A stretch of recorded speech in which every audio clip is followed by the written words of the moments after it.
कहे कि बैजुक नमवा। हेलो हाँ कि बैजुक नमवा कि भोला जी के नमवा दिल से पुकार के जा झार के भैया हो जा झार के सुल्तानगंज से जल कांवर लेके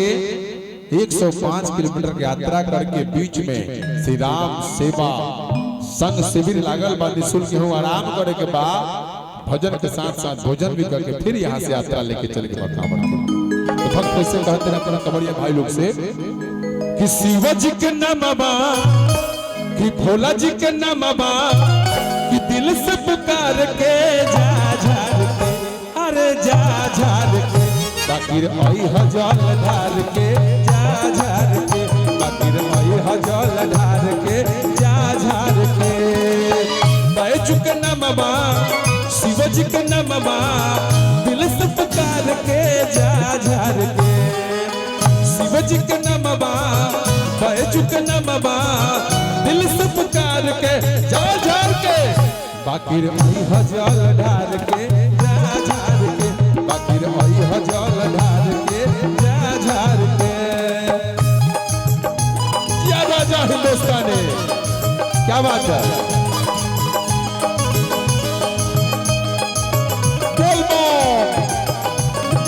माता बम बहिनी बम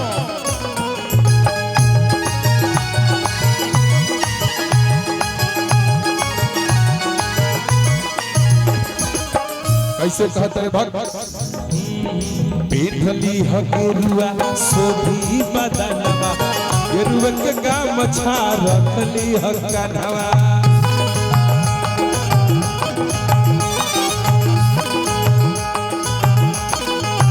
पेठली हगेरुआ सोभी बदनवा गेरुआ के गाम छा रखली हकनवा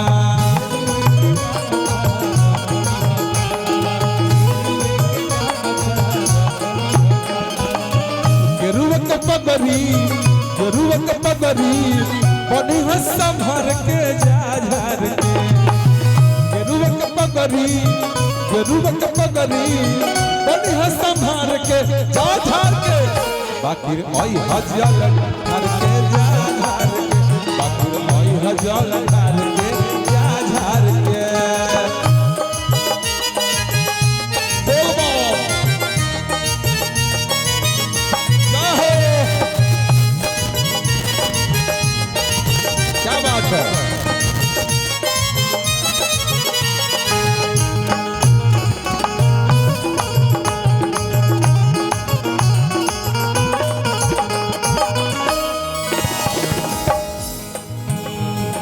कान्हवा पर रखली ह जल संग कांवर बोल बम बोली ह घटी न पावर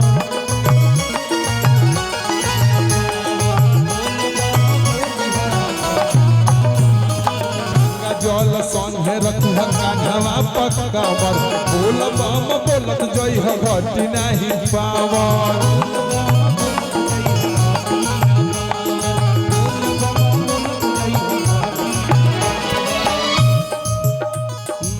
शिविर में आराम करिह शिविर में आराम करिह तू हुए तवार के जा झार के शिविर में आराम करिह शिविर में आराम करिह तू हुए तवार के जा झार के बाकिर आई हजाल ढार के जा झार के बाकिर आई हजाल ढार के जा झार के भोला जी के नमवा शिव जी के नमवा दिल से पुकार के जा झार के बैजुक नमवा दिल से पुकार के जा झार के बाकिर आई हजाल ढार के जा झार के बाकिर आई हजाल ढार के जा झार के बाकिर आई हजाल ढार के जा झार के